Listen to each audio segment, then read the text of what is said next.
In the summer of 2025, when the world economy still swayed under the weight of uncertainty, a series of quiet but powerful international developments sparked hope for stability and prosperity. While much of the global conversation was focused on AI breakthroughs and volatile stock charts, something far more fundamental was unfolding: cooperation. It began with Japan and the United States. For years, tensions had brewed over trade imbalances and tariffs, but this July, the two nations signed a landmark agreement that cut tariffs on key goods, including electric vehicles, agricultural products, and microchips. The deal wasn't just ink on paper, it was a statement to the world: diplomacy still works.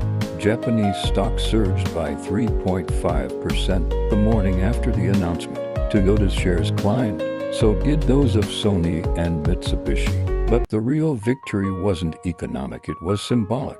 Two technological and industrial powerhouses were showing that, in a world of rising barriers, bridges could still be built. Meanwhile, across the Atlantic, the European Central Bank (ECB) made headlines by holding interest rates steady at 2%. In a press conference, President Christine Lagarde struck a delicate tone: measured optimism. Inflation was stabilizing.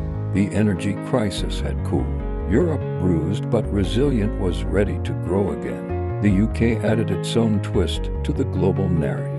After months of negotiation, it unveiled a renewed trade cooperation pact with India, focusing on green energy, digital services, and pharmaceuticals. It was more than a business deal.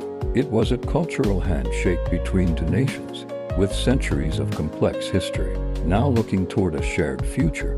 Back on the ground, everyday citizens began to feel the ripple effects. Farmers in California saw soy prices rise again. Factory owners in Tokyo received new orders. Engineers in Bengaluru found themselves collaborating on projects with London-based firms. It was as if the gears of global commerce, long rusted by politics and pandemics, had begun to turn again.